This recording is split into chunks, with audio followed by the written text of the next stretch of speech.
Welcome to Worth It or Worthless, a show where every episode we pull a game from my own personal collection of retro games, take off our nostalgia-tinted glasses, and decide, is the game good by today's standards and is it worth the price of admission? We talk about what the game does well, what the game doesn't do so well, and the things that are just plain weird. I'm your host, Dan, joined as always by my friend Jordan. Jordan, what did we get into today? Today we played the arcade game Bubble Bobble. Bubble Bobble is the story of Bub and Bob, two bubble-breathing dragons on a quest to save their human girlfriends from the wizard Grumple Grommet, who either kidnapped them or emancipated them from an uncomfortable interspecies relationship, depending on who you ask. Okay. I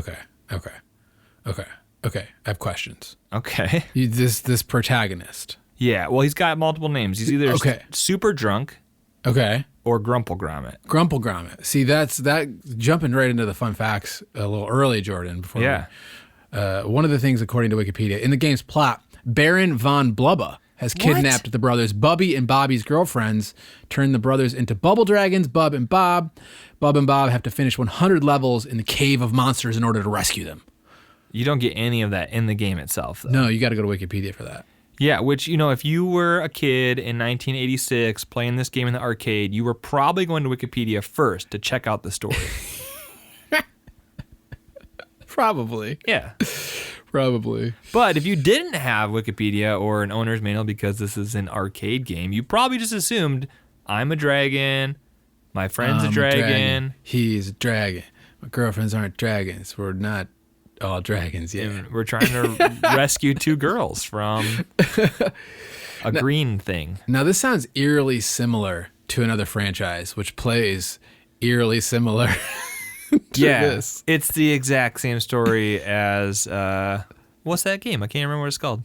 Nick and Tom? Snow Brothers? Ice Boys.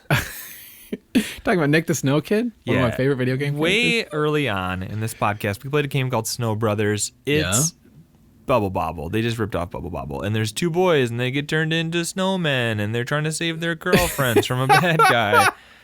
And the gameplay is the exact same. The only difference is, instead of going down each time you complete a level, you go up. Right. So main difference there. It's not a great game. It's worth $1 gazillion. Gazillion. Dan refuses to sell it. It's not worth $1 gazillion. It is. It's a little different. But it's It's a snow clone of. It's by Toaplan, not Taito. Toaplan, a developer that everybody's heard of before. Yeah, well, they made Snow Brothers. They made Snow Brothers 2 with new elves. Yeah, and I believe they made a little brick breaker called Gox. Ghox. So they were just their whole thing was just ripping off other arcade games. Snow Brothers is currently going for $277. Is that it? That's a lot of money. Is that it? Anyways, all right, Jordan, let's get into these fun facts. Is yours complete? Is mine complete? No. Oh, no. I was going to say, that's like $1,000. $1,000. All right, fun facts. Hit me with them. Fun facts. Developed by Taito, as we said. Taito? I don't know. Taito? Why? Don't ask me for pronunciation. You're constantly telling me that I'm pronouncing these video game things wrong. Yeah, arcade version came out in June of 1986 in Japan, and worldwide it came out October of 1986. Yeah. And then the NES version came out in North America in November of 1988, and in Europe it came out in October of 1990. Europe got everything later. Yeah. Is that like I don't know if a single game. Well, you just think about like purely by logistics, you go on a boat sailing west from Japan, you're going to get to the United States, and then you got to walk all the way across the country and get on another boat and sail west over to Europe. And those are heavy cabinets, so it's going to take a while. Well, that was the NES version, so that's... Oh, okay, so it's a little bit lighter. And we weren't even just talking about arcade games. I was just talking about all games in general in this podcast history. Everything is at least a 2-year delay. It's a long walk or swim. They might not have even had a boat. They may have had to swim them over. They got to just have higher standards. They got to make sure that Bub and Bob aren't as... This is 1986. It's not like today where we have, 1990. Teleportation. We have blockchain today. It's 2023. Who knows what we have? It is 2023. Happy New Year, everybody. Yeah, Happy New Year. Merry Happy New Year. Merry Happy New Year. Anyways, Jordan, rolling on with the fun facts. This is one of those games that got ports on virtually anything that could run it. Yeah. I think there are more ports of Bubble Bobble than there are of Doom. No. That's not true. Do you want to take a stab at how many official ports Bubble Bobble has? 32. It has over 30 ports. Wow. Official ports. Is that the number, over 30? Or are you? That's what Wikipedia said. Oh, okay. Over 30. And I think I saw something else somewhere that said 36 versions of Bubble Bobble. Wow, man. I put it right there in the basket between 30 and 36. I don't know if there are 36 official ports of Doom. Yeah, surely there are. Surely there are. Name them. Don't call me Shirley. Jordan, I'm going to butcher this name, so I'm sorry. Bubble Bobble was designed by Fukio MTJ Mitsuji. Yep. When he joined Taito in 1986, he felt that Taito's game output was of mediocre quality. In response, he decided to make a game that was fun to play and could rejuvenate the company's presence in the industry. That quote comes from Wikipedia. There are 22 official ports of Doom. Well, so yes, there's more Bubble Bobble than Doom. But the thing with the Doom hilarious. is that there's so many unofficial ports. Right. Like the graphing calculator, the pregnancy test, the potatoes. You know, that's not Halloween an official candy. Yeah. Not an official Doom port. I thought this was funny when I read it. He decided to make a game that was fun to play.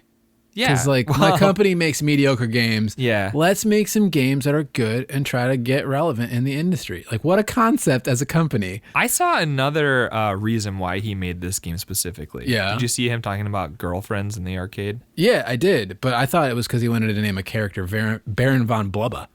Oh, well, I mean, that's potential.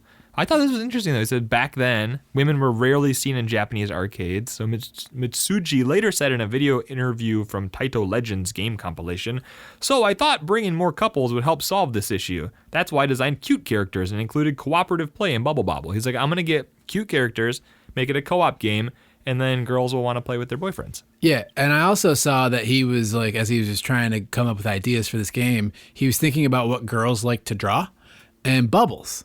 So that's why he came up with Bubbles. Oh, okay. What do girls like to draw? Bubbles? I mean, he's not wrong. You think about like those. What? Was it Lisa Frank? Who made the crazy? Yeah, Lisa Frank. Yeah, Lisa Frank. The binders from when we were kids. And there's always like unicorns and bubbles and stuff. Okay. Girls like to draw bubbles. My wife draws a lot. Okay. She does not draw bubbles. She draws No. plants and flowers and stuff a lot. We need flower bobble. Flower about puzzle. No, never mind. Puzzle flower. Jordan, I thought this was interesting.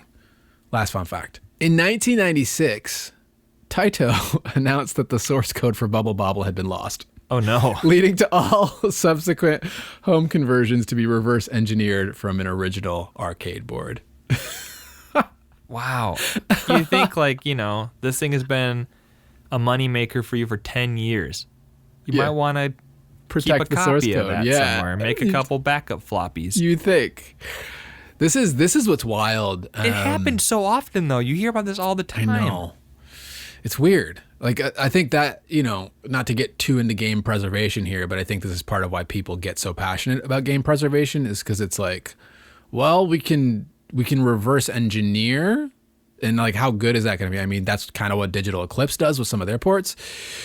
So it can be good, but it's interesting. It's interesting that source code gets lost for some of these retro games. I mean, there's no cloud backup or anything. You have to like physically make a copy on a floppy disk, and they were actually floppy back then, so they could get broken, or you might actually get too close to a magnet, and now it doesn't work anymore. But you would think they would just like put stuff like that's like that important to a company, like in a vault or something.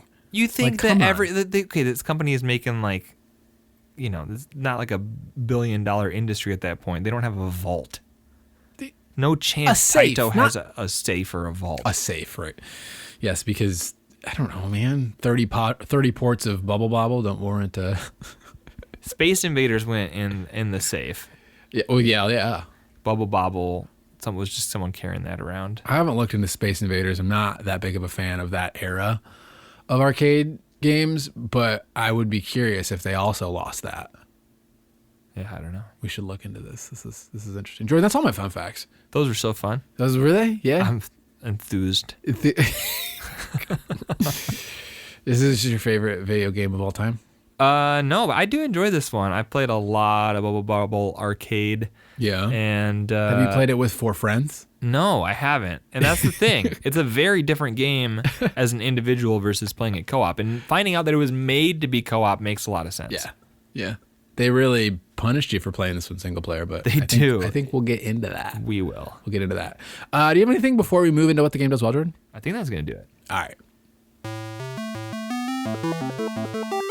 All right, Dan. For me, I think the most memorable part of this game, like just like being like a kid, walking around the arcade, seeing this game, like I always think about the little cute dragons and the fact that they do stand out in the arcade where like everything is like gritty and like muscle guys and dudes with guns and aliens, and then here's some cute little dragons and like the bubble letters and like the upbeat music. It definitely stood out, so much so that like, and I know that there was a sequel. You have the Bust a Move with like or whatever they call it, Puzzle Bobble. Yeah, but it was called Bust a Move here for some reason. Like those were just like ubiquitous to me. Like that was arcade, and I don't know, like the fact that those are so iconic and different from everything else that was in the arcade, I think is it's unique. They succeeded in making something different that stood out. Yeah, I think I read that he was designing the characters. One of the ideas was to have like a spike helmet or something, and then he decided on dinosaurs with spikes on their back because dinosaurs are cooler. Yeah, well, yeah, that's for sure. If you have to pick between being a guy with a spiky helmet or being a dragon/dinosaur that shoots bubbles out of its mouth. A bubble blowing dragon. Yeah, as classic dragon lore. Yeah. You may think like, sometimes dragons breathe fire, but really, if you think of like classic dragon from like every medieval legend, wizard stories, it's usually the bubble dragons that people gravitate towards. Yeah. Although I do agree, I think the characters, the little dinosaurs, I like them. Yeah, they're adorable. And they're even cuter in Bust a Move, Puzzle Bobble, because like they're down there and they're doing the little crank thing and they're bigger sprites and they're fun. I've never gotten into Puzzle Bobble. What? It's been one of those things where I think I've played it a handful of times and I've never really been like, I understand everything, but I love those kind of games. Yeah, I'm sure you do. Those are fun. I'm sure you do. Jordan, first thing on my list, the variety of items. I just appreciate, like, it kind of goes along with cute dragons, like just all the food. Yeah. There's so many items in this game. There are. Most of them just give you points. Yeah. But there are a few power-ups. It would have been cool if there was more power-ups and less just random food things that gave you points. But it is cool when all of a sudden, look, there's a gigantic cob of corn. Yeah. I'm going to go get that. Or a slice of watermelon. Yeah, and if you get like a combo, so what you're doing, if you've never seen this game, you're a dragon, you're shooting bubbles out of your mouth. You want to catch the bad guys in these bubbles, and then they float up to the top of the screen, and you can just jump and pop the bubble, kill the bad guy. That's fine. But if you can get all of the bad guys together in a big blob and then pop the bubbles all at once, the more of them that are touching each other when you pop them, the more like bonus points you get. Yeah. So if you just pop one, you might get a little slice of cake or an apple or something. You pop a whole bunch of them, an orange. A corn dog. Corn dog, best one. Only saw that one time. It was kind of a tragedy. I didn't get it. It disappeared right before I could get there. But if you pop all the bubbles with all the dudes in there, all of a sudden a gigantic piece of cake or a gigantic orange might fall out of the sky. And it's like, I need that because it's going to be worth 10,000 points or something. Yeah, and that's another one of my points, Jordan. The mechanics of shooting bubbles and trying to pop enemies together is fun because, like, you'll bubble an enemy and they'll kind of float to somewhere in particular on the screen, which I think is programmed based on which screen you're on. Yeah. How far they'll float and where they'll float. So you're trying to cluster enemies together and pop them all at once to maximize score. And then you got to get, like, if you do a good job or something, there will be like letters. You're trying to spell extend. Extend. One letter at a time to extend your game with an extra life. Not like extra life or one up or free play or whatever. Extend the game because you get to watch a 5-minute screen where you're bouncing from the letters of extend and then you skip the level. So you collect all the letters of extend, you get some points, it instantly ends the level that you're on and it skips you ahead a couple levels. One. Is it just one? I think it's just one in that case. And it gives you an extra life. So, Yeah. I mean, that's nice. A much needed extra life in Bubble Bobble. Well, super much needed in single player, not so much in co-op because unless you're on level 83. Continues and stuff. Yeah, I don't know what happened. We got all the way. We started playing, and I've only played this single player, and so I was like, Dan, don't get your hopes up for getting to level 100 because it's not going to happen. Because I've only ever played the single player. In single player, you run out of lives and you're dead. We'll talk about that. Yeah, but in co-op, you get to continue. Yeah. And so we got all the way to level 83, and then all of a sudden the game ended. We don't know what happened, if we just died too many times or if we ran out of continues or what happened. We both died at the same time. Yeah. Something happened, the game ended, and we had to finish the last 17 levels on NES because that one has a level select password system. We were playing the Arcade Archives version on PS4, which I don't know what other platforms that particular port is on, but yeah, I don't know what happened because like it was working fine for like an hour, just letting us continue no matter what, and then all of a sudden it was like, ha, what if we don't anymore after an hour and you're on 83 out of 100? That felt bad. Yeah. What were we talking about? What were we talking about? We were talking about co-op. Co-op? That's on my list. Yeah. Well, so if we were talking about it. Co-op. It's a good co-op experience. Yeah.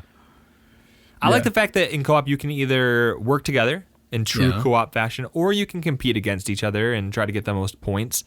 It's both, really. Yeah, it is both. So you have that. I mean, if you're like a person who likes to play together, you can prioritize that and just ignore the score. If you're somebody who needs to win, you need to be competitive. You're still working together, but there is that score aspect where you want to try to stay alive. You want to try to maximize your score so you can brag and poke at the other person. Yeah, and like I got 30,000 this time before I had to continue. Oh, you only got 68,000 this time before you had to continue. Yeah. I broke 200,000 once. Yeah. Same. Yeah, I was so close to hitting 300,000 and then I died. How many real dollars did we dump into this to get to level 83? Would you say? Yeah, no, so that's the thing. I've never played this in like an actual arcade machine where you had to put in money. I've only played where you can get the, digital credits. You're not having to pay. So that's nice. But I'm saying today. Today, a lot. We put a lot of money into this. Probably like $30, $40. Yeah. To get to 83, which would be just a truly bananas, ridiculous way to spend your money. That was real currency. Trying to beat Bubble Bobble. Yikes. Yeah. Yeah, we spent a lot of time and money on this one. I'm glad it's not real world money, because I would probably get to level 9 in Bubble Bobble before I stopped putting real money into this. Yeah, and people complain today about like DLC and microtransactions, but like arcades were the original. Just think about the fact, you want to play some more? Put a quarter in. What if you were playing like what's a new game that people are playing these days? Fortnite. Imagine every time you die in Fortnite, or every time you want to reload your gun in Fortnite, put a quarter in. This is Double Dragon 3. You want better weapons? That actually is an arcade game, though.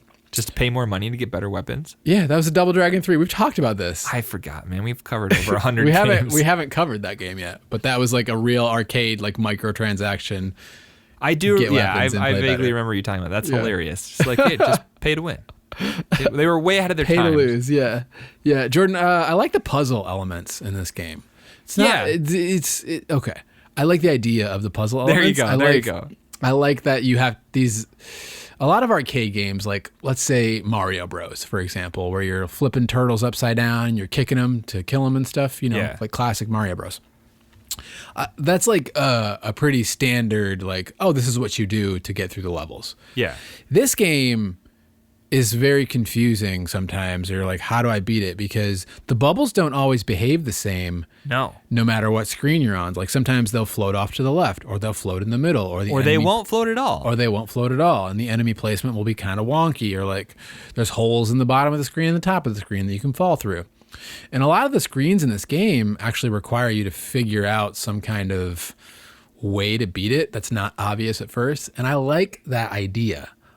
Sometimes it's fun and sometimes it's not, but generally speaking, I think it's a creative way of making a single screen experience like this. It's not just go run around, kill all 10 enemies on the screen and go to the next one. There's a element of problem solving to it. We're like, how do I get out of this hole they put me in, or how do I get up to that area where the bad guys are, which sometimes is really frustrating, especially because you're on a clock, and if you don't kill the bad guys fast enough, it goes hurry, and everybody starts moving fastly, and then if you take too long, then a little ghost skeleton. It's a skeleton, like a ghost whale and a ghost. A gwale. A ghost whale. Yeah. Okay, maybe. A anyway, which again is just something that Snow Brothers just completely ripped off with they had like a little pumpkin. How dare you? Comes out and attacks you if you take too long. You will not besmirch the fine name. It's just like, what do they call that today? Where somebody just goes and takes something and they clone it. It's a clone. They just cloned it. Yeah. Well, that's arcade games, though. I mean, the whole industry forever has just made money off of anything that worked and cloning it. So yeah, let's be honest. Okay. Are you at points? You want to hear some more?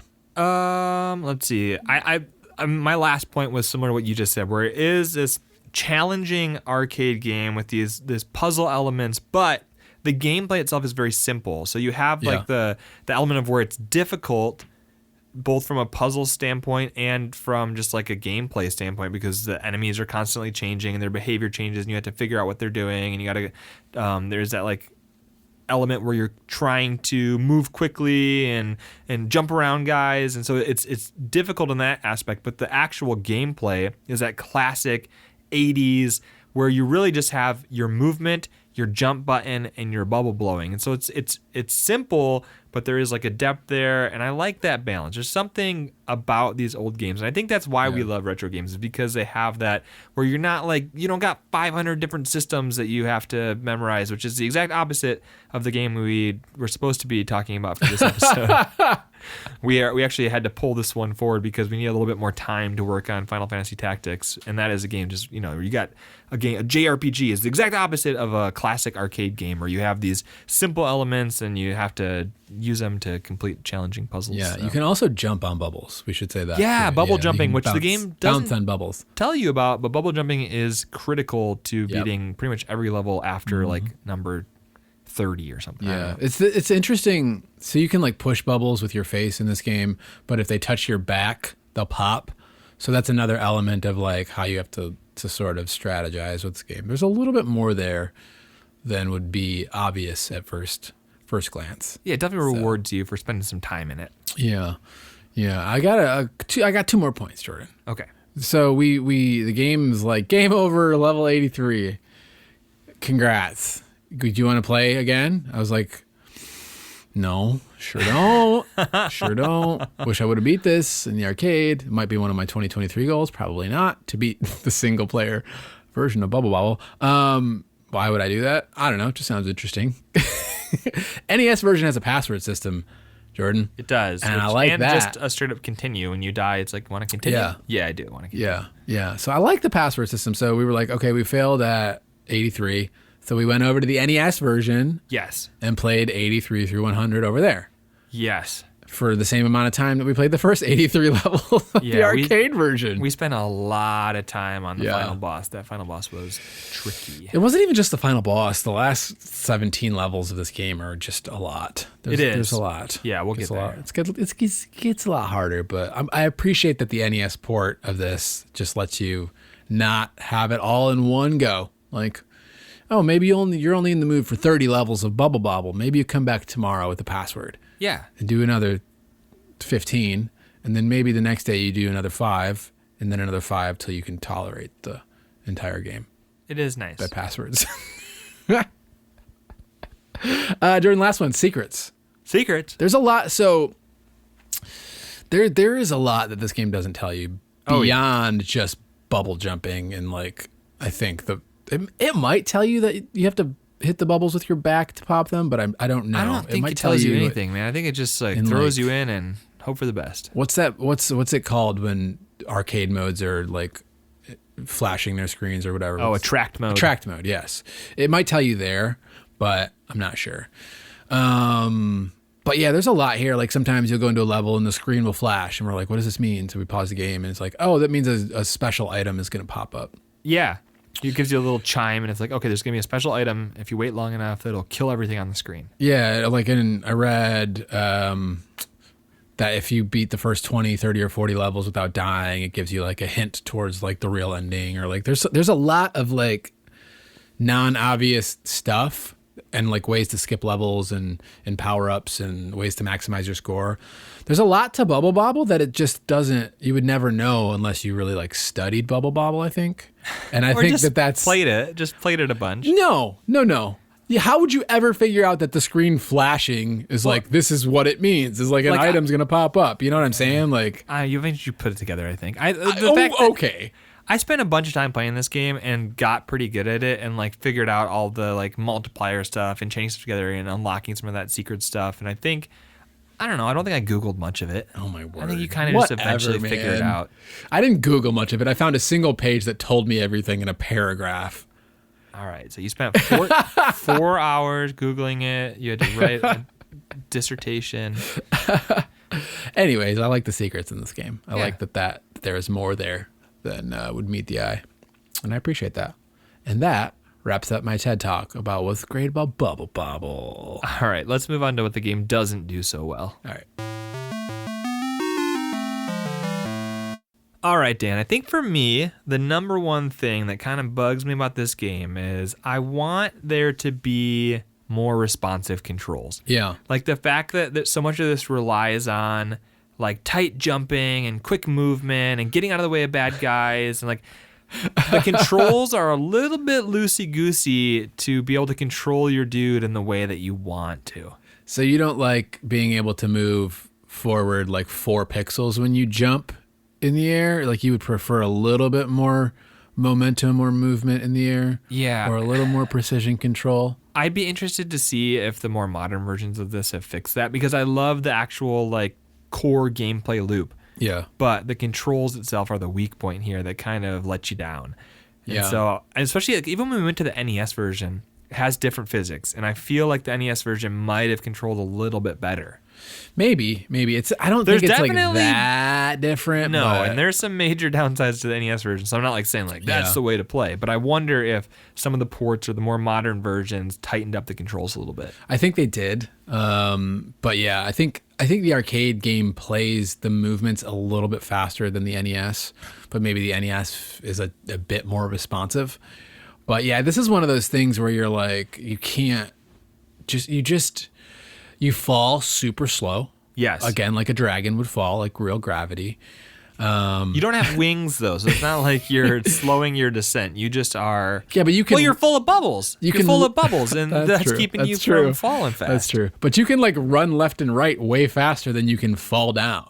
Yeah, which is not. I don't think how science works. I think gravity is a little more powerful than sprint speed. You've studied physics. I took a physics class. I had to take a physics class in high school and college, and I took astronomy for my physics class. Yeah, and we just looked at the stars and stuff. That's awesome. Yeah, I like that. So ask me anything about physics that involves outer space. Outer space. Yeah. There are dragons in outer space, I'm convinced. Okay. Yeah, space dragons. Yeah. They don't usually do bubbles because that doesn't work in a vacuum, but... They've studied space dragons. You can find stuff at Area 51. Yeah. That's part of... As the No, like there's literally a spaceship called the SpaceX Dragon. Like that's the rocket that they use to fly. As alien information is becoming more and more declassified and accepted. Not space a dragons. Living dragon, but like a crate dragon. A big rocket that's called a dragon, made by SpaceX. Maybe. Okay. Anyway, dragons.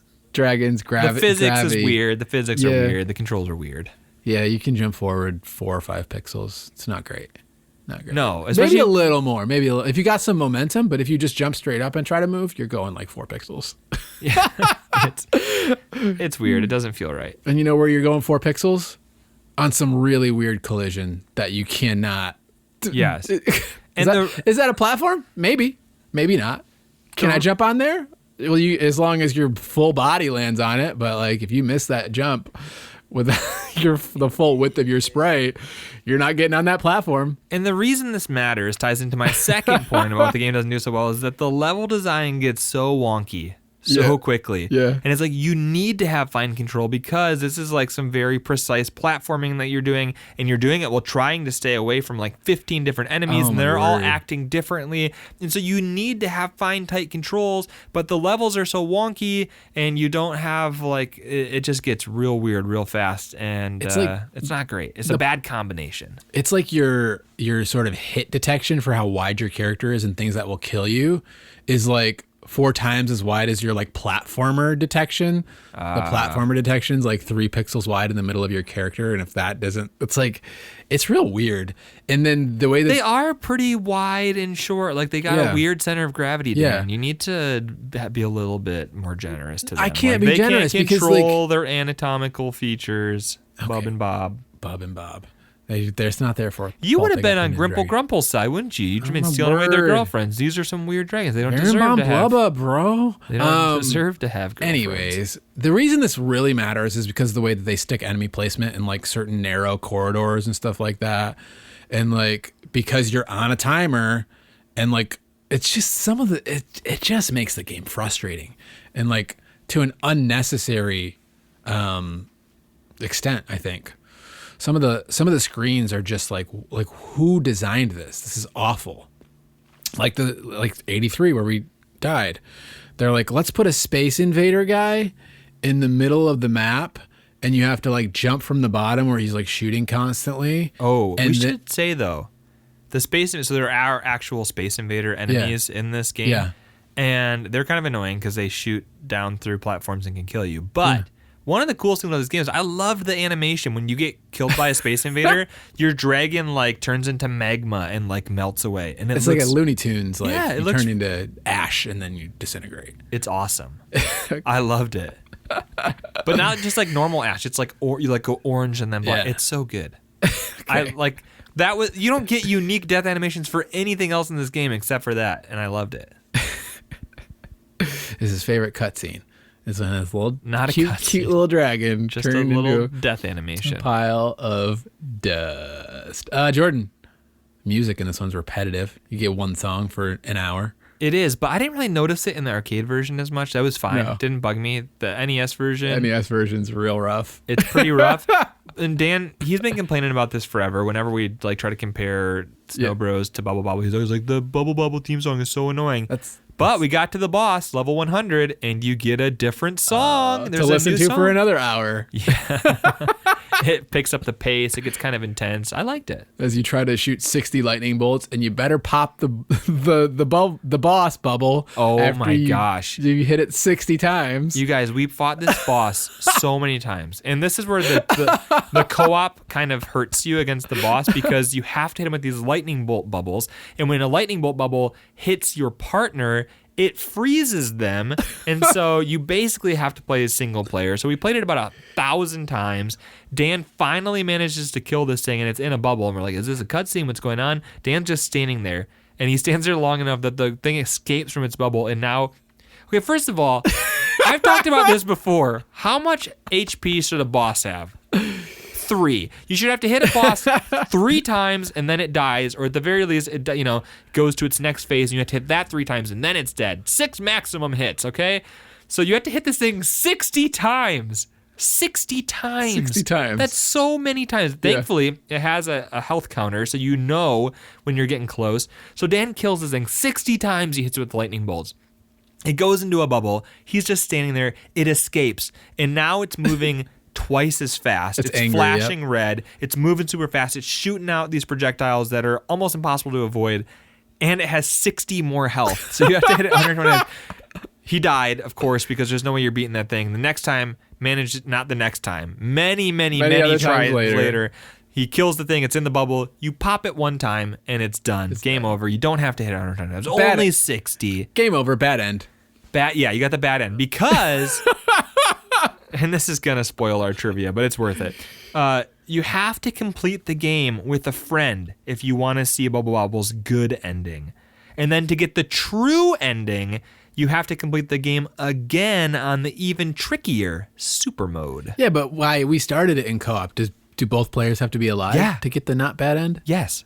Oh my word. Yeah, you got to be alive, which seems almost impossible unless one person is only trying to dodge and not trying to shoot at all. Well, if we weren't on opposite sides of the screen, it might be a little more doable if we were both just like against the wall, like shooting lightning bolts, but it seems very difficult. But the boss fight was hard, but it was satisfying. And I like the fact that at least on the NES version, when you die, you get to just continue right away. You don't have to go and start over. It lets you just come right back in. It's not like it takes you to a menu and then you hit continue, and it doesn't let you continue from your the point that you it's not like were just at in Castlevania or something where like, oh no, I lost all my upgrades or whatever, because you don't. It's like it's going to give you the upgrades right there in the thing that you need to fight this guy, and you're going to just be able to get to keep trying it over and over and over until you master it. It's hard, but it's doable, and I feel like it was satisfying when it was finally complete. Yeah, and speaking of the continue system not what the game does well in the arcade version. It's confusing. I don't really get what was happening. Like, it let us continue until it didn't anymore, but like we still had a bunch more quarters in it, so I don't know what was happening. Doesn't matter how much money you put in the arcade version. If you're playing it by yourself, you cannot continue. No, which is horrible. It just becomes how many points can I rack up in the first 20-ish levels at that point. Yeah, it's so dumb. So dumb. But in co-op, you can just continue as long as you continue to pump money into it. Which again, they were going up into a point, which I don't know what that point is. I think we both just died at the same time, and maybe we had died so many times in that level that we didn't have any more credits left, and we didn't. There's nothing on screen telling you how many credits you've put into the machine. Yeah. But we probably put like 40 or 50 credits into this game. Yeah. So it was like we had to have died a lot. We did. To wipe that out, but I think we just ran out of credits, and it was like nope. But we might have died more in that level than we did in any other one. So maybe there's like you died 20 times in this level. No, you're done. You're done. Yeah, you don't deserve to continue. But yeah, it's a terrible continue system. My last thing of what the game doesn't do well is that the power-ups are randomly generated, which is frustrating because with the crazy level design and them like you having to like figure it out, I feel like they could have put specific power-ups in specific levels to help you out instead of just like crossing your fingers and hoping for the best, because some levels you got to just like completely avoid the puzzle because a thing came up that cleared the whole screen, and it would have been cool to synergize which power-ups they gave you on certain screens to go along with the puzzle rather than making you just cross your finger and hope for the best. Like, I get the idea of like making it random and not just static, and that was probably kind of an advanced programming thing for the time to not just have static power-ups at certain parts. But in this kind of game where like you are trying to solve puzzles and you're trying to go for high scores, having random power-ups kind of makes it difficult. And I was reading about like when people would play this in the arcades, like you kind of had to like burn through a certain number of lives or quarters until you got to an optimal item run where it's like, okay, now I'm going to get the items I need to get off on a good run. And it's like that doesn't feel good. So one of my points actually plays into something similar that you're talking about. It says high score chasing feels confusing. Like, we talked about the secrets and everything, but like there's a lot that Bobble doesn't tell you, and it's like it doesn't feel like you're like, I don't know, like it's not like Pac-Man where there's like pellets and fruit, and it kind of seems, I mean, I don't know 100% how the scoring system works in Pac-Man, so maybe it's a bad example, but Bobble, the scoring system feels unpredictable to me. And it's like you're saying, like, why would it generates random power-ups, and they're on a cycle based on how many credits have been put into the machine or how many times it's restarted, and it's like, that's not a great design for a game if you're chasing high scores. Yeah. Because if a game is specifically about chasing high scores, it should be a static, predictable experience, or you should have think about like specific control over what's happening in a way. Think about Donkey Kong, like one of the all-time classic high score hunts. Like the fact they made a movie about it. Yeah. What's your favorite? Your favorite? One of my gaming legends. I love it. I love that movie. If you have not watched the King of Kong documentary about Steve Wiebe and Billy Mitchell, you need to go watch it. It is so good. They could not have written it better in Hollywood, the way that it plays out. And like the fact that they play that game and they know what's going to happen every time, and it's about like just like mastering it, and they know you're going to get to a certain point and the game is just going to have this kill screen, and you have to get as many points as you can by that point. Yeah. And it's not up to just like the random chance of what the game generates. Right. It's how well you execute. Yeah. And so there is something to be said about that. I do.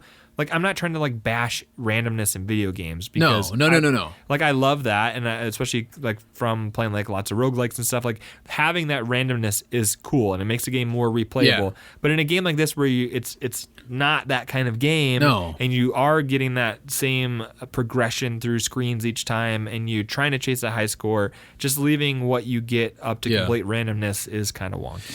And I mean, the game shoves points in your face. It's not like, oh, points are kind of a side effect of playing this game. It's like you're getting fruit. Every screen is about getting score. Like, you want to optimize the way that you kill the bad guys to get a higher score, to get more power-ups and stuff. So, yeah. Yeah, you should have more. And I don't know. Like, I don't know how, if there is something. You're the one who read 4 hours of how Bubble Bobble's systems work. That was so you. I wouldn't know, and I don't know that I would be able to predict it. Talking about? But I just wish that when I was going for a world record in Bubble Bobble, that I just knew it was happening a little bit more. Well, that's all I'm saying, Jordan. Not sure you can go for the world record on an emulated version, but I can hold the world record for that version. The PS4 port of the arcade archives. Buy an official Bubble Bobble cabinet and then chase that high score. All right, whatever. Okay. All right. They actually have a high score mode on that port on the arcade archives things where you can actually like go, I think, till you get game over or something. They have a boss rush mode. They have the same canvas boss over and mode? over. Canvas caravan mode, where I think you play for 5 minutes or something and then see how high you can get or something. I don't know. There's a couple interesting little modes. Anyways, Jordan, I got one more point. Let's hear it. Game felt like it wore out its welcome. See, like we didn't play it long enough for me to get like bummed about it. Yeah, but I was having a good time. I was getting that beat 'em up feeling of like this needed to be 45 minutes. Yeah. We're now going on an hour. We have a whole another hour to play this, turns out. And I was just ready for Bubble Bobble to be 60, 75 screens instead of 100. I can see that. And it just, like, it's a fun game, but man, like the NES version having a password system, like I would rather come back to this one later. For sure. Because it doesn't, trying to solve some of the screens, it's just not fun. Yeah. To an extent, because you're like, why did you do this? And now I'm trying to like jump on bubbles in a weird way. And I finally almost figured it out. And now the whale ghost is coming at me and murdering me. Classic. And in the NES game, there's no like, I'm just going to continue the level. It's like you have to restart the screen after you get kicked out to a menu. And like, I don't know. I was just done with Bubble Bobble after a while. And then especially because the song on the NES version is just like, it's kind of grating. It's like 6 bars long, and it's just over and over and over and over and over and over and over and over. It's like a classic 1986 style NES soundtrack. It's kind of, you know what I mean? It's just like Bible adventures. I got you. I totally. There's just not enough there. There's not enough. Just not enough there. Jordan, I think that wraps up all of my points. I think I'm pointless now. That's true. I'm glad to hear that you finally realized. All right. Well, then let's move on. All right. Dan, what would you pay for the experience that you just had with Bubble Bobble? We talking about the arcade game? NES $6. Okay, NES $6. Sure. I mean, it's kind of hard to say. It's Bubble Bobble in general. Bubble Bobble in general. Yeah. You know what I would rather play than Bubble Bobble? I know you'd rather play Snow Brothers. You got some weird thing, 2. man. Snow Brothers 2. No, stop. With new elves. That game is horrifying. It's horrifying in attract mode. Guys, just stop whatever you're doing, unless you're driving, and Google Snow Brothers 2 with new elves, and just look character select screen. Yeah, just look at the character select screen. It's horrifying. They took pictures of somebody's actual baby, and then just like Microsoft painted over them in the most horrific. It's like they're Garbage Pail Kids, but like realistic Garbage Pail Kids. It's like something out of a horror movie. Like a 1980s horror. It really movie. is. It's terrifying. Yeah, I love it. Those I poor like children. that game. I like that game. Anyways, all right. What would I? I'm at an arcade, dumping real money into a Bubble Bobble machine. How many quarters am I dumping into that? I guess. I don't know, man. Like $5 over the course of like a couple days, maybe if I'm coming back. All right. I was gonna say. I mean, be like, I like Bubble Bobble. The game's fun. I'm glad that I have this port on PS4 that I can like try to beat single player over the course of 2023. Yeah, maybe. Yeah, there's something fun about this game. I feel like maybe as you take away some of the friction of like solving the puzzles, and you just kind of know what you're doing, maybe this game gets a little more fun. But yeah, I'm like $6. I think $6 is where I'm coming in at my Bubble Bobble budget here. So I enjoy this game. I've had Bubble Bobble for Friends, the modern version of this, wish listed for a long time. It's a $20, maybe $30 game. It's way too expensive. Nay. 50% off. It's $20. Okay, so it's a it's a $40 game, which is just way too much. And I've been like, if it hit like $3 to $5, I'd pull the trigger, kind of thing. Because like that's what I feel like. No chance it's ever gonna. I feel like it'll hit $10. I'm not. Be like that's all like time low. I'm just out. And it doesn't have great reviews either, so I'm kind of just like, yeah, $3 to $5 for Bubble Bobble is kind of where I'm at. Yeah. And like that's like a very real world experience because it has dropped to $10. It is like on some crazy super sale, and I was still like, no, or maybe it was $12. Whatever it was was still just way too much. Yeah, I don't know. But yeah, Bubble Bobble, this is a good arcade game. It is. This is a good arcade It game. is, but it's not one that like you need to like put a ton of money into or spend a ton of time with. Like, let's say if I'm at an actual arcade, I'm not spending more than $1 because I might put 4 quarters into it, play a few levels, but there's so many other games. I'm just going to spread the wealth around, you know? Jokes aside about Snow Brothers 2, like the part of what makes that game actually interesting and fun for me is there are I think there's less than 10 levels and you can knock out a playthrough of it in like 20 minutes or less. And there's something about being able to wrap your mind around the entire experience. Yeah, that's fair. Where you can like, because I Arcade, there's like 4 people who own this game. I want to be the top score on it, right? So I can like, I started chasing high score. No, I'm like, I think second. Out of 3rd. No, there's a filthy cheater on the top of the leaderboards who has a high score that's like 55,500,555 or something, and the world record for this game is like 3 million, 6 million. It's like less than 10 million points, I think. Cheater. So he's definitely a filthy cheater. But yeah, this game there's too much. I want a more contained. That's fair. Experience to There's chase the high something score to be in, said. but I do like it.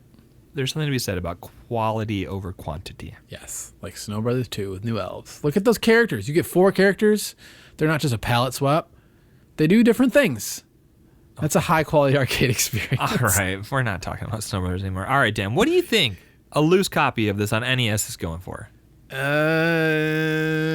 So back in the day, Yeah. when I picked up, I believe the copy of Bubble Bobble that I still own. This seems like a back in the day. This was like a $3 everywhere kind of game. No, this is not. This was a premium experience. Oh. Which is why I bought it. Okay. You would go into GameStop and they would have not kiosks. They would have the glass cases. Not glass cases. The bargain bin, like we dump all the crap. Oh yeah, in yeah, these containers. Yes. And you just have stacks of cartridges. Like when you go to Walmart and they got all the DVDs. The Blu-rays for like $5. Yeah. They would just throw retro games in there. Yeah. What a time to be alive. But Bubble Bobble was one of the games they had behind the counter in the glass case. Oh shoot. And I was like, that must be a good one. Yeah. I didn't know what Bubble Bobble was when I was in 10th grade. Yeah. I was like, that must be special. There's a reason that game is like $15. Oh. While all this other trash is like $4 to $5. Yeah, it's paid by the scoop. Yeah. It hurts me to like think about those days when you could just like buy the crap that nobody wants.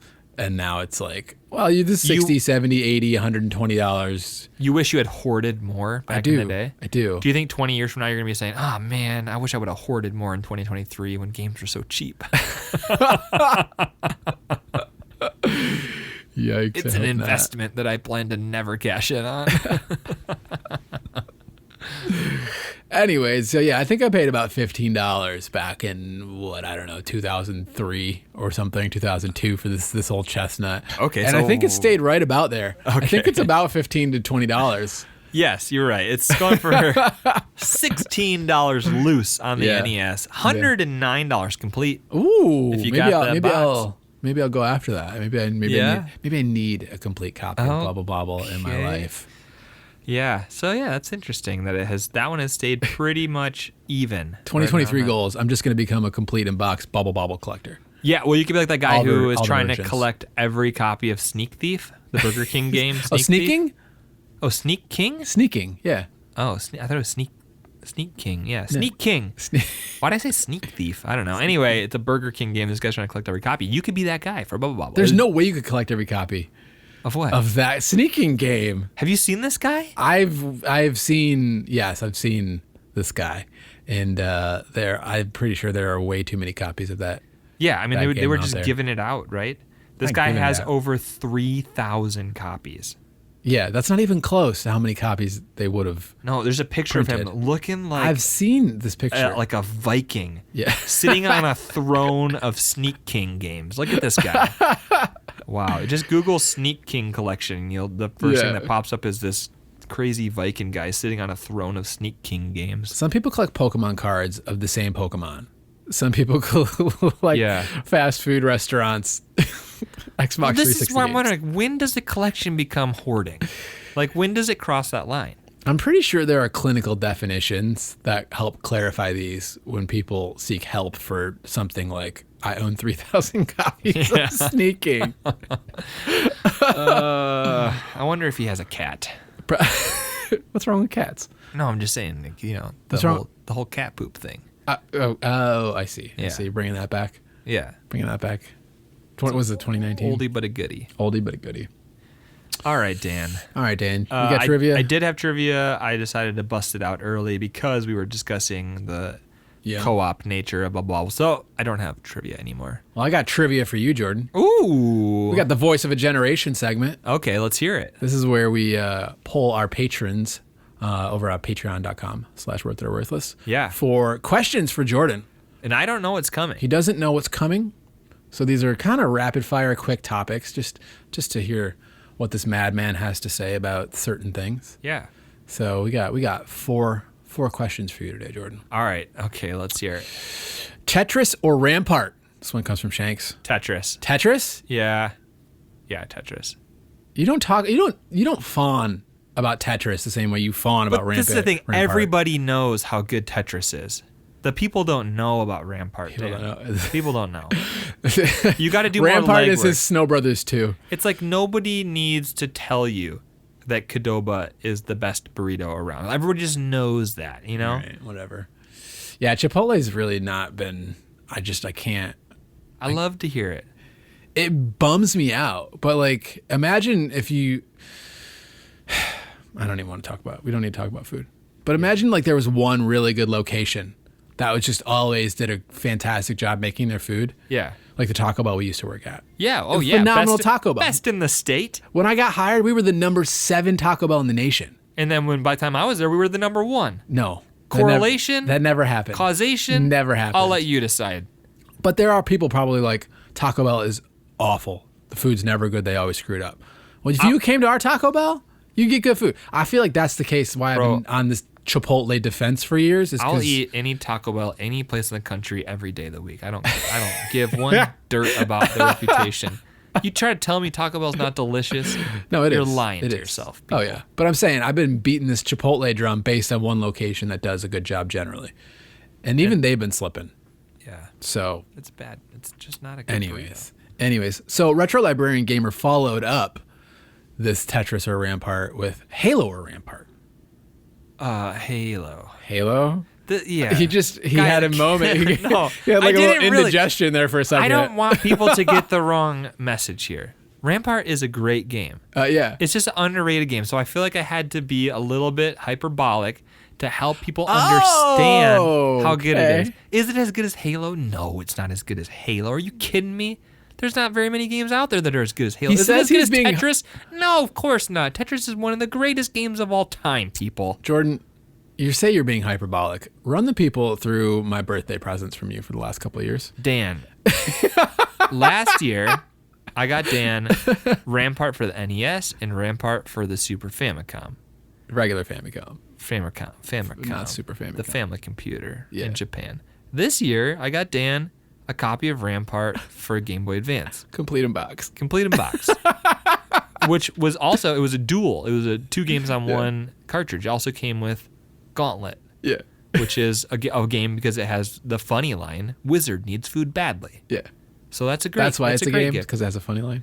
And I just think that I might just keep getting Dan copies of Rampart until he has it on every port, like every version of it. Until one day a shipping crate shows up With 3,000 copies of Rampart. on my porch, and it's the arcade version of Rampart that he has finally given me for my birthday. I would love for some reason. I would love that. Yeah. So we'll see what happens. But All right. it's a great game. It's not like the best game, you guys. It's a good game. It's just underrated. According to you, it's the best game. It's a really fun game. One of the best games we've played on the podcast. According to you. Jordan, TH Spurs fan wants to know, who is your go-to fighter in Smash, and what's your favorite Smash Bros. Game? For the longest time, my go-to was Kirby. Almost Yeah. exclusively Yeah. Kirby. And I've kind of branched out from that. Mostly, this is why. You finally figured out Ike is the best. No, I don't play Ike. This is the thing. We like Ike. I pretty much exclusively play Smash in an 8-player setting with a lot of people. Kirby gets wrecked. He's too light. He's going to go flying off the screen. So when I'm playing 8-player, I'm playing Bowser or somebody Really? who hits hard. Okay. DDD, Bowser, Donkey Kong. Are they good? No. Going for the heavies now. Do they hit hard? Yes. So you just kind of stand back. You let people fight in the middle. You stand on the side, and you just come in with that C stick. Yeah, you're going to charge the C stick up, and you're just C-stick. going to crush people, and you're going to get so many kills. And then, if this is the best, am I good at Smash? No. But what will happen is I'll probably die. I'll probably get second place, because once it gets down to one-on-one, I'm going to lose. It's going to happen. But we'll get to the final screen where the game's over, you pull up the thing, and it says how many kills everybody had. And I'm going to have like 15 kills. And I'm going to get to say what I say every time. Is anybody else playing? Is it just me? Am I the only one playing here? And you get to talk trash because you're getting so many kills. So yeah, one of the big beefy boys, usually Bowser, because he's got a similar thing to Kirby, where Kirby does like you float up over everybody and you do the down B. Bowser can do that with his shell, and you just wreck people. Okay. So yeah, that's kind of my go-to right now. All right. What's your favorite Smash game? Favorite Smash game is the newest one, Ultimate. Yeah. Okay. That makes sense. I mean, the one on Wii U is good too. Yeah. Super Smash Bros. For Wii U. There's not a bad Smash Bros. game. Even Brawl. I liked Brawl. I'm fine with Brawl. I don't think, well, we won't go there yet. Maybe in the future of the podcast, but I don't necessarily agree that there's not a bad Smash Bros. Game. There's not a bad Smash Bros. game. I'm sorry. That's just ignorant if you think there's a bad Smash Bros. You're like, oh, Melee was so fast, and then we went to Brawl, and it was for casual. Yeah, it's a casual fighting game, You don't like tripping? dummies. I don't care about tripping. Who cares about tripping? It's a fun The game. fighting game community. Yeah, go play. Hey, go play Street Fighter or something. Oh man. Let us casuals have it. Whoa. What? Easy. You don't have to get hateful. I'm not. Wait, was that hateful? Listen. Let us no talent casuals have a game. Okay, you guys can have all the other ones. Anyways. All right, Jordan. Retro Librarian Gamer asks, in honor of the passing of 2 childhood heroes, Kevin Conroy and Jason David Frank, the Green Ranger, which franchise would you pick to revisit for the show? Batman or Power Rangers? Kevin Conroy, voice of Batman for the animated series. Yeah. So, if we had to go back to one of these franchises for the show, would you rather play like Power Rangers, the fighting edition, maybe? Or Power Rangers, the movie? No, Super Nintendo again? No, we're not playing any more. This is the thing. We're not playing any more Power Rangers games. I did have a pretty good Game Boy Advance Power Rangers game that I found in the snow. There's some fun Power Rangers games. Yeah, we've played so many Batman games, but there's probably also more good Batman games. There's a lot of bad Batman games. I want to play games that people actually care about. I don't know that there's any Power Rangers games left that people care about, so I'm going to go Batman. Okay. All right. I don't know if I agree with your logic there, but, we'll see. We'll see. If people are into Power Rangers, we already have more Power Rangers content than any other video game podcast out there. Like, let's just... We've had, 3 episodes of Power Rangers? Is that not enough? Wait, no, we've done 2. 2 is plenty. We did the movie for Super Nintendo, and then we did the movie for Sega Genesis. And they're different games, because apparently, same name, different game. That's, I think, a YouTube series that some people do. Okay, yeah. Whatever. So, Batman. I think I would agree. I think there's a lot more untapped Batman potential that we could get into. But, to be honest, I don't want to play either. Let's do something new. It's Whatever, like that would be like it's a retro game podcast. Want to go play Tony Hawk 4? It's like, no, we've already played 3 Tony Hawk games. Get out of here. Go play it yourself. I would be honest. Tony Hawk 4, I would have put that up for an episode potentially if it wasn't such a commitment of time. Too much. There's too much there. And it's like, well, I don't know. It's just a thing.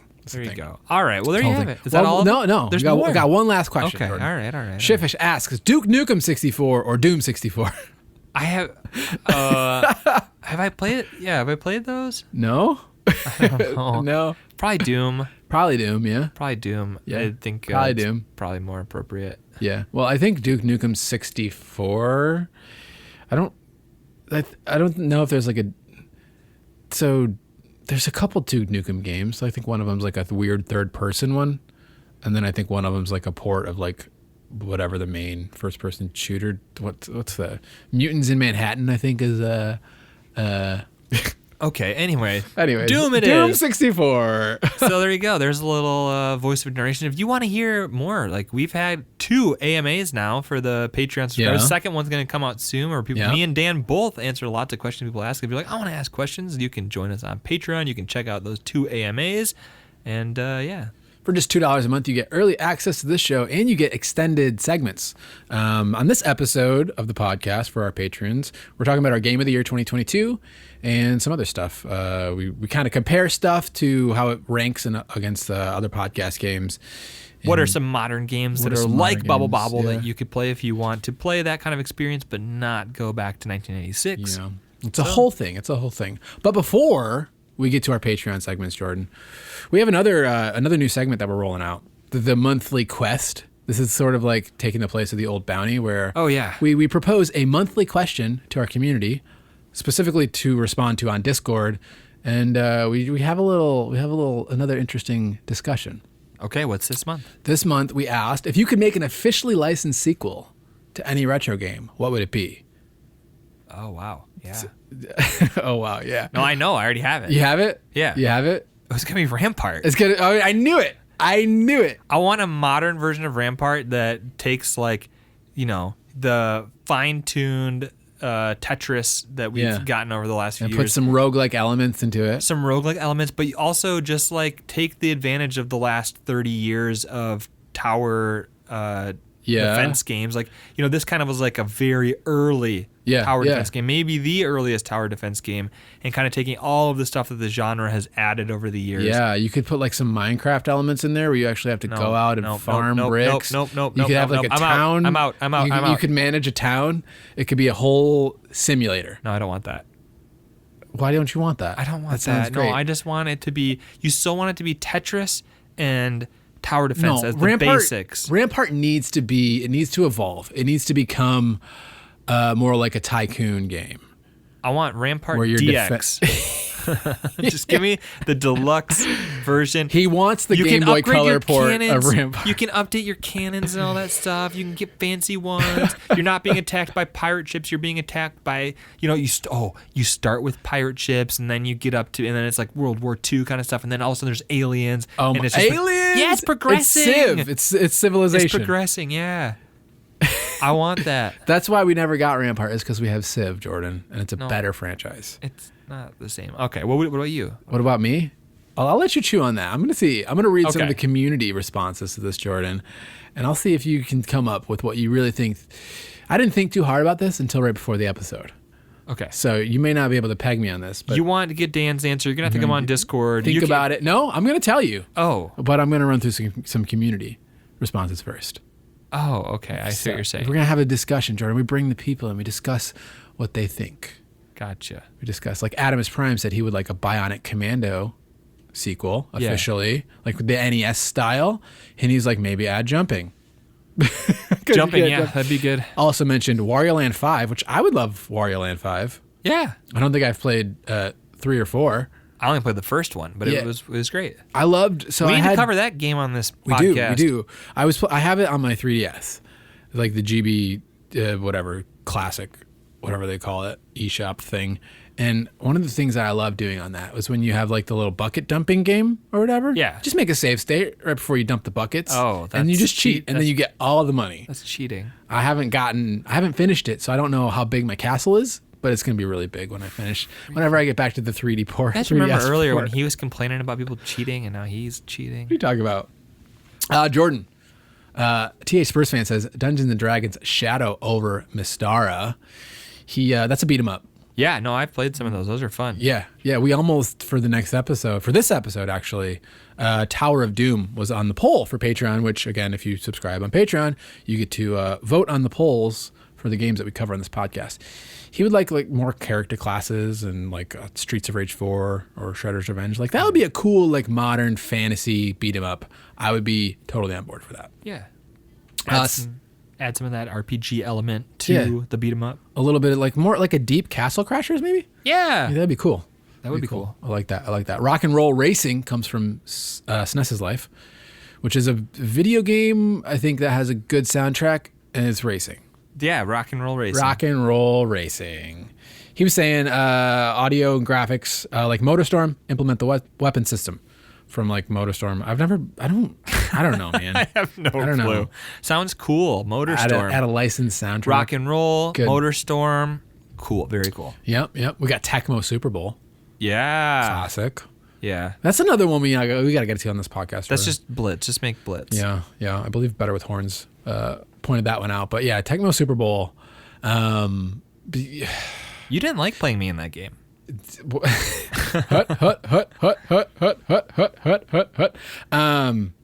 Yeah, we need. What is happening to the arcade sports genre, Jordan? Why is it being left behind?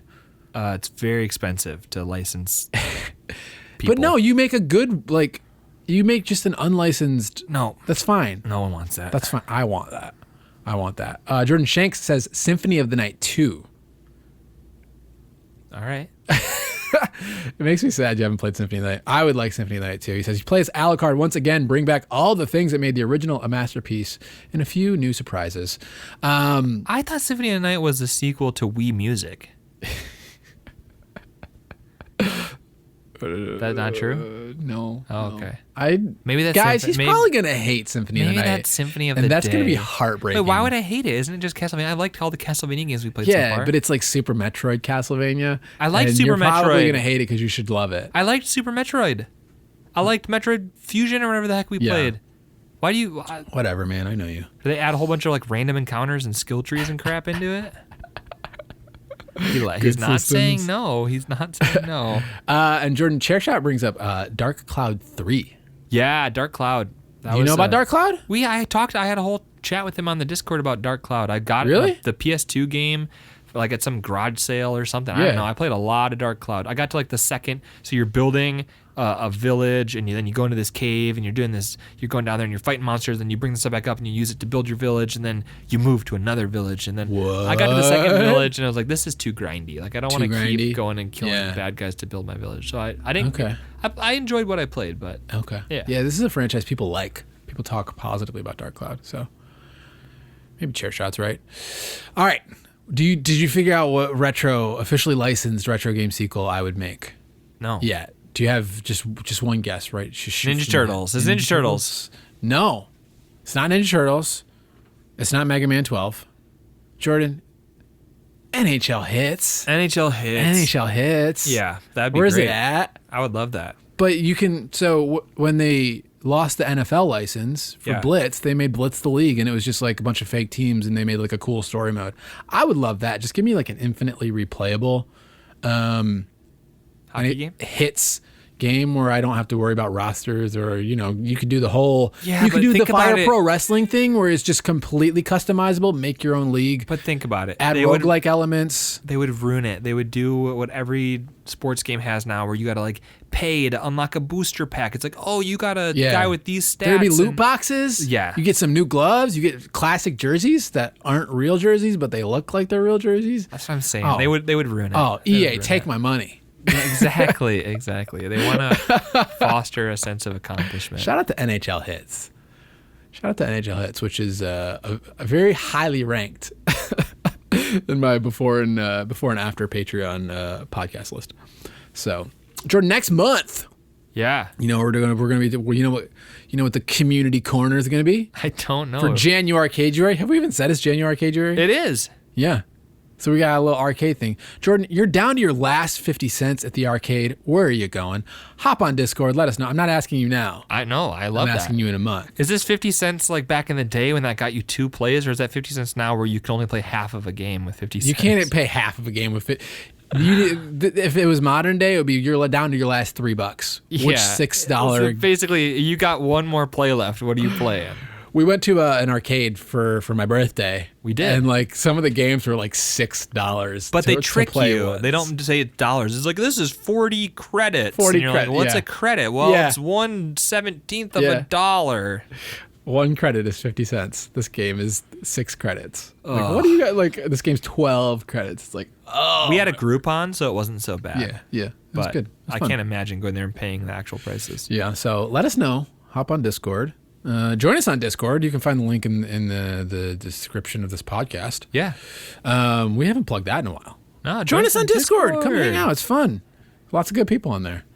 Talk about retro games. Talk about your life. Tell me what you got for Christmas. Show me your Christmas decorations. Christmas. Ask me about my wish list. Have I been a good boy? That's none of your business. Talk about Jordan, and he'll never know, even though we're talking about him right there. I'm there like He'll never know. a few times a week. Yep. And Jordan, final announcement is Final Fantasy Tactics is the next episode.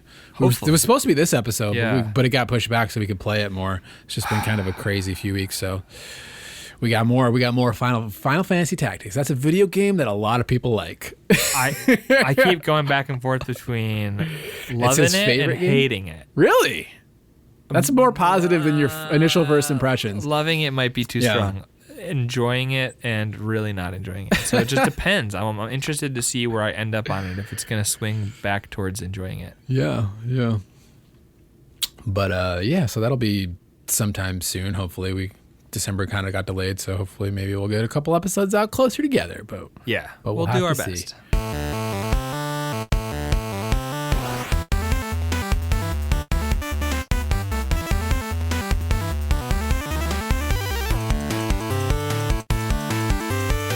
all right, Jordan. Hello, Patreon. Thank you for your support. Hey, Welcome to your don't welcome do to it. What's?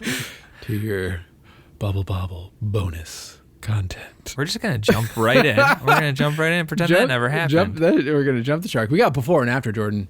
Where does this game fall in relation to the other podcast games? So Bobble, I had a good time with this. Didn't have a great time, which probably means I'm